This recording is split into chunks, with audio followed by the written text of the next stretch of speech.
This is a lecture from OpenTuition. To benefit from the lecture, you should download the free lecture notes from opentuition.com. Okay, this is the third lecture on basic variance analysis. And remember what we've done. I flexed the budget, we worked out total variances, and we've been going through the cost variances, analysing them. We've done materials, we've done labour, we've done variable. We're now going to look at the fixed overheads.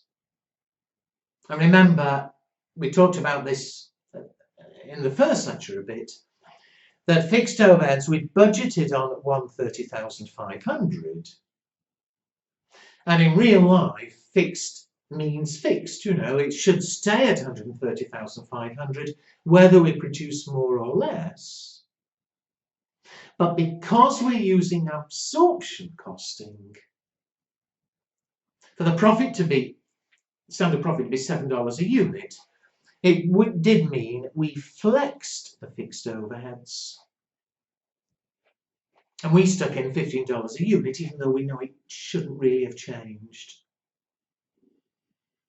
The actual was 134, and so certainly as against the flex budget, there was a 574 adverse variance. But we still know that this should really have been stayed at 130,500. And so watch what we do. Fixed overheads. We're going to look at two variances, and the first one I think is very obvious and is very logical, the expenditure variance.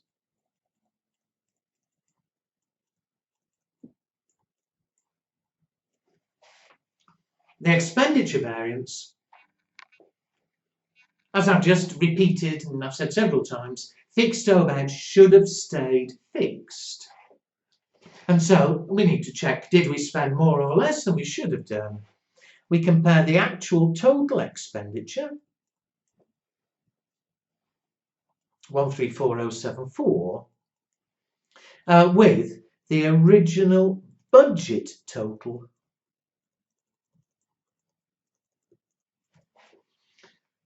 In the original budget, we were budgeting on 130,500. And that really is, whatever else I've said, it should still have stayed at 130. We've overspent by 3574. Whoever the manager is responsible for fixed overheads, I want an explanation of why we overspent. It's nothing to do with producing more. Producing more itself shouldn't have put the cost up. So I think not only is that one easy to remember, but I think that's probably the most obvious variance of all. However, because we did that flexing business, the actual variance, comparing actual with fixed, was I think 574. And so we do need to sort out what's happened there. This variance in some ways is a bit of a cheat. But we call it the volume variance.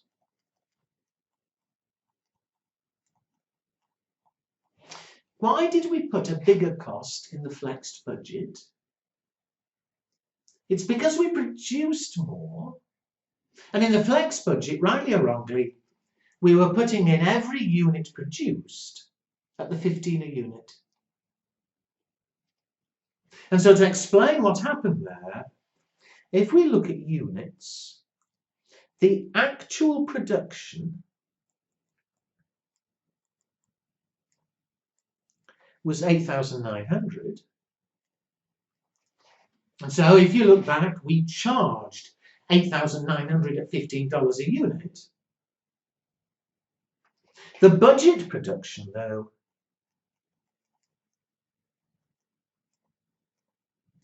I forgot what it was 8,700 units. And so there should really only be 8,700 units at 130,500. But in our flexing, we ended up putting in 8,900 units worth. So we ended up charging 200 units worth more of overheads than we really should have done. And how much did that mean in dollar terms? Putting in an extra 200 at 50 units, well, at standard cost per unit of 15, it meant we put in 3,000 more than we really should have done. Now, arithmetically, that's not hard. It's not hard to learn. But always, people get upset. Oh, is it favourable? Is it adverse? You see, all the others, we can make silly mistakes, you know, when you're rushing. But all the others are logical. You've either spent more adverse, you've spent less favourable. This one's not quite as obvious. Is it favourable or adverse? Well, the real way of deciding, you know, what's technically happened is that because we produced more, we've put in more 15s than we should have done. And if the extra $15 weren't there, it would mean lower total cost, it would mean more profit. It is favourable. Now, it's easy for me to say that, and if that's perfectly obvious, fine, no problem. But in the middle of an exam, it's not always easy to think that through. The way I remember, which is a bit of a cheat, but it always works, I say to myself, oh, there's been more production. That's good. And because it's good, the variance is favourable. Whereas had we had less production, I'd have said, oh, more production, good, less production, bad. And it would have been adverse. Now, I'd say it's a bit of a cheat, really. More production, less production isn't necessarily good or bad. But that always works for me here. And of course, it does now agree. The total variance was 574 adverse. Now we've made a bit more sense of it. We've actually overspent 3,574 adverse. The other 3,000 favourable was due to that flexing because we're using absorption costing. So there we are. In fact, fixed overheads, to be asked this in F5, to be honest, is extremely unlikely, certainly these days. I said at the beginning that you will never be asked a full paper F2 question like this. At paper F5, extracts from it could be relevant. You could have questions which wanted you to work out the materials variances, just materials, and then do something else. So you do really need to know the rules, but fixed overheads, let me slightly evolved. Also, those of you who've done paper F2 will know at F2 you could be asked to further analyse that volume variance into something called capacity and efficiency. For paper F5, that just is out of the question. It wouldn't happen at F5. I doubt they'd ask fixed overheads at all. If they did, the most they'd want is expenditure volume. So I'm not going to do any more on that. However, although we've now dealt with all the costs, there are two other things that have affected the profit as to why we're not making budget profit. And we effectively did discuss them earlier when I did the flex budget. That remember, when I did the flex budget and looked at the variances, I said management are interested in why the actual profit is different from the original budget. Well, the original budget said 56,000. The most obvious reason why things have turned out different is because we sold more units. If sales go up, that meant we expected more profit.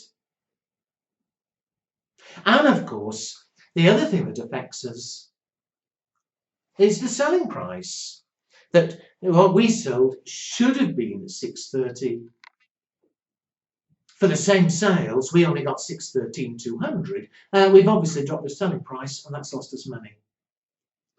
Now, okay, we already know the effect of those two from the flex budget. Selling more on its own gave us an extra 2,800 profit. Selling at a lower selling price lost us 16,800. But if you're asked about variances, then you wouldn't have had to do the flex budget. You need to be able to write them straight down.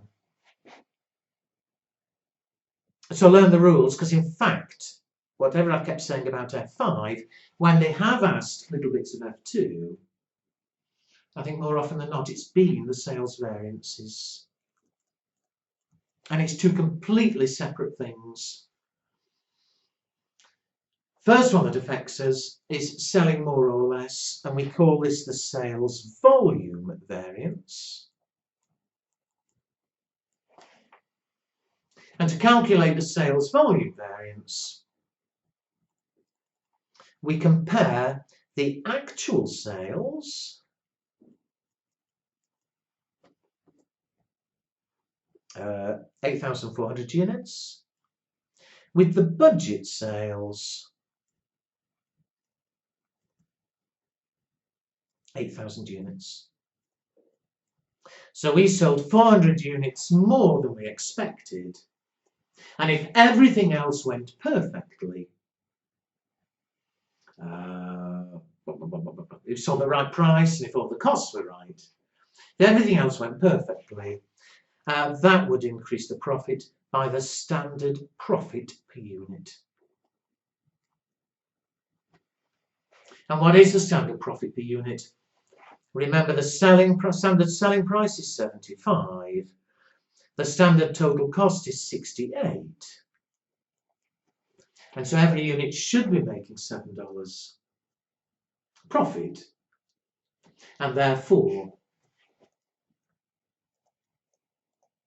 400 extra units on its own would have given us 2,800 extra profit. It'd be favourable.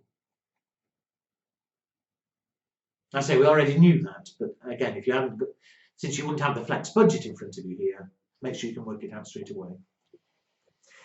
What else affects us in relation to sales? Well, the sales price.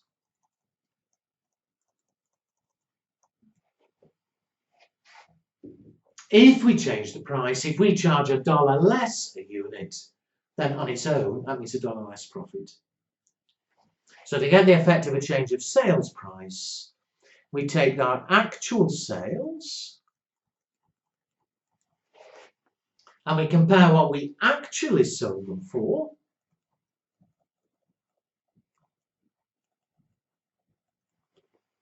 So we actually sold 8,400, and in total we sold them for 613,200.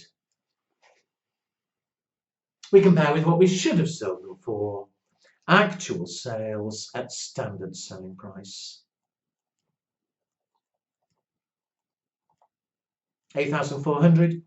The standard selling price, the budgeted selling price, should have been 75, and therefore the revenue should have been 630,000. And so the revenue is lower by 16,800. And again, if everything else was perfect, drop the selling price $1, the profit goes down $1. It's adverse. The profit would be 16,800 less. Now, some people want to add those two together. I mean, we don't. They're two separate things here. The profit's affected, on the one hand, by selling more units. Completely separately, it's affected by selling at a lower price. So we've now got everything, and let me finish this lecture by producing what we call an operating statement.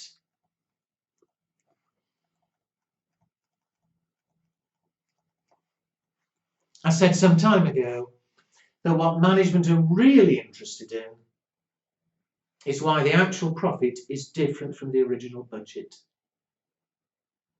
We now know all the reasons. We sold more units, we sold at a lower price, we had all those cost variances. Well, the operating statement is just putting all of those in a neat statement. Again, explaining why actual was different from budget. Now at F5, in fact, you'll never be asked to produce an operating statement, but you are expected to know what it is. And it only takes a couple of minutes. We've done all the workings. So I think we can spare a couple of minutes. I think it's more obvious what it is if you've actually seen it. We start off with the original budget profit. I'll try and avoid winding up and down the screen too much, otherwise it'll make you feel ill. But if you do look back, what was it? We were budgeting on selling 8,000 units. Each unit should have given us $7. We were budgeting on 56,000.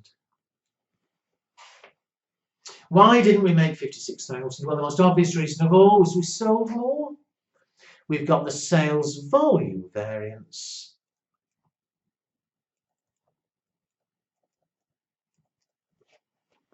And we just worked that out a minute ago. The sales volume variance was 2,800 favourable. And so we're now expecting a profit of 58,800. Why didn't we get 58,800? Still on sales, we dropped the price. Sales price variance. Again, we've just calculated, I think it was 16,800, yes. Adverse. So we're now down to a profit of 42,000. Why didn't we get 42? Well, all the cost variances. We've done all the workings. It's simply a question of listing them. And for neatness, standardly, let's list them as favourable, adverse, and then at the end we'll adjust by the total. So let's run down and let's see whether I can remember them. We had materials expenditure variance. You can look back and check, but I think that was, we overspent, it was 3,867 adverse. We had a materials usage variance of I think it was 612 favourable. Labour, we had a rate of pay variance. I can remember that one, it was 2,485 favourable. We had an idle time, I can do that one in my head, in fact, it's 6,500 adverse. We had an efficiency variance of 2,000 favourable. So you see what I'm doing? I'm just listing, we've done the workings. Variable overheads. We had an expenditure variance, these are both favourable, it was 852 favourable. An efficiency variance, labour was $2,005, favourable $2, 800 favourable. And finally, a fixed overhead variance. Expenditure 3,574. This one I will have to wind back, I'm afraid. Expenditure 3,574 adverse, and volume 3,000 favourable. 3,574 adverse, volume 3,000 favourable. And so what are the totals? The total favourable variances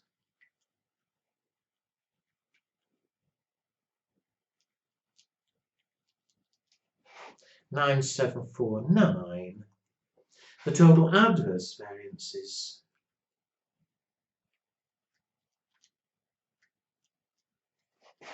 $13,941. I'll soon find out if I've done my arithmetic right.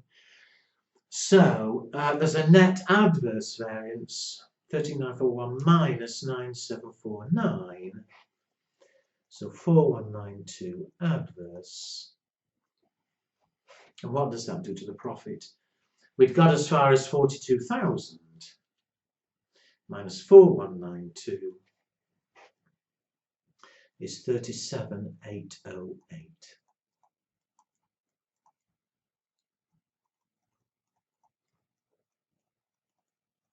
Which, if you look back, was the actual profit. So you see what I mean? You know, I said you're not going to be asked to prepare it, but do be aware what it is and why management is so interested. They expected 56, they want to know why we didn't get 56, and there's the explanation. And more than that, they'll want to know why the problems occurred. You know, we overspent on materials. Yeah, we'll expect a report from the relevant manager explaining why we overspent. Is it something we can avoid happening in the future? Or is it something that's going to keep on happening? Say a bit more about that later. All right, unfortunately, or fortunately, depending on which way you look at it, we're not finished yet. Because that question there, if you think back to the very beginning, this company was using absorption costing. The cost per unit included an absorption of fixed overheads at $15. However, as you should be well aware, the alternative for management accountants is to use marginal costing. Well, we don't absorb fixed overheads. And so in the next lecture, I'm going to do this question all over again, assuming we're using marginal costing. Now, it sounds awful. In fact, as you'll see, there's very little extra work involved, very little. It won't take long at all. We've done most of the work, and I'm not going to repeat it. But it is important you see it. And in fact, in the exam, I've already said it, for the basic variances, it would only be extracts if it's asked. But although it could be absorption or marginal, it's actually more likely in the exam to be marginal. So I promise you it won't take long. I'll say there's not much involved. But next lecture, same question as though they were doing marginal.